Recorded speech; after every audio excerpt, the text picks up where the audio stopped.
এসআইআরের বিরোধিতায় উত্তর 24 পরগনার গাইঘাটা থানা ঠাকুরনগরে প্রতিবাদ মিছিল করল তৃণমূল। এদিন ঠাকুরনগর রেল পার্কিং থেকে মিছিল শুরু হয়। গাঁতি মোড়ে এসে মিছিল শেষ হয়।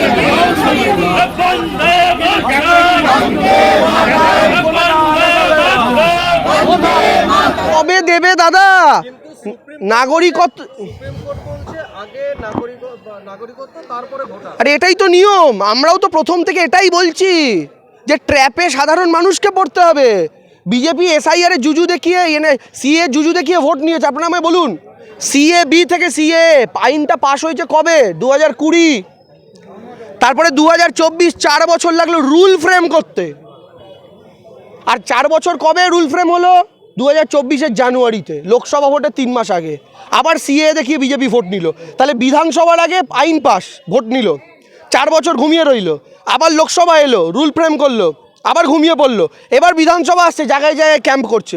আপনি বলুন, পশ্চিমবঙ্গের মাটিতে 2 কোটি যদি মতুয়া থেকে থাকেন, 2 কোটি মতুয়া মা ভাই বোনের মধ্যে যারা ওপার বাংলা থেকে এসছেন, তাদেরকে যদি আরও যোগ করি, তাদের মধ্যে কজন নাগরিকত্ব পেয়েছেন? আমি চ্যালেঞ্জ করেছি, আগেও আবার করছি, শান্তনু ঠাকুরের ক্ষমতা থাকলে পশ্চিমবঙ্গ থেকে নাগরিকত্ব পাওয়া 10,000 লোককে নিয়ে একটা মিছিল করুন, প্রত্যেকের হাতে নাগরিকত্বের যেন কার্ড থাকে। করুন, পারবেন?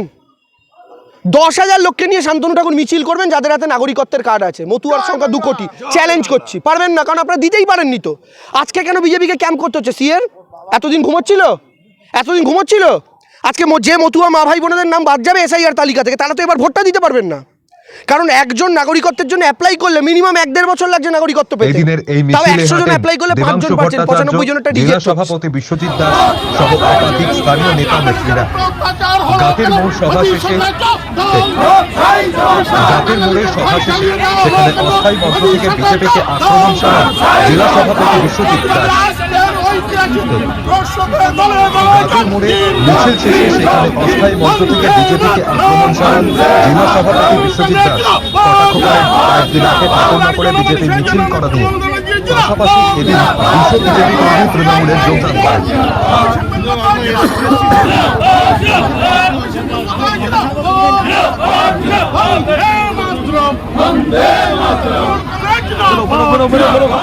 আজকে ইছাপুর 2 থেকে কারোলা গ্রাম 200 পরিবার যোগদান করলেন।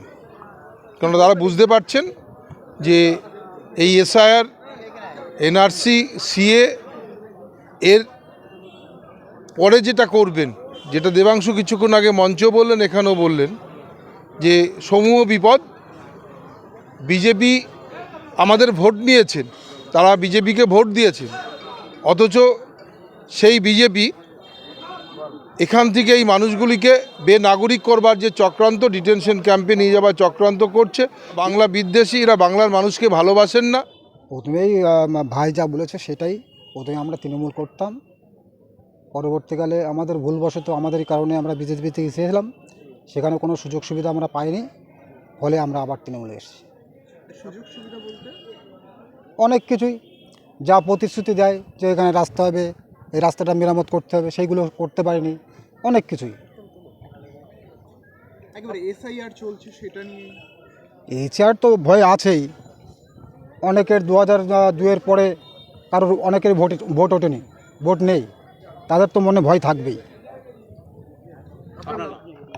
আমরা বিজেপি করতাম, বিজেপির থেকে আজ তৃণমূলে যোগদান করলাম। আমাদের যে মাননীয় মুখ্যমন্ত্রী, ওনার যে উন্নয়ন আর আমাদের মতো খেটে খাওয়া মানুষের প্রতি ওনার যে ভালোবাসা, উনি যে প্রতিশ্রুতি দেয় সেটা উনি রক্ষা করে, যার জন্য আজকে আমরা ওনার দলে আবার ফিরে আসলাম।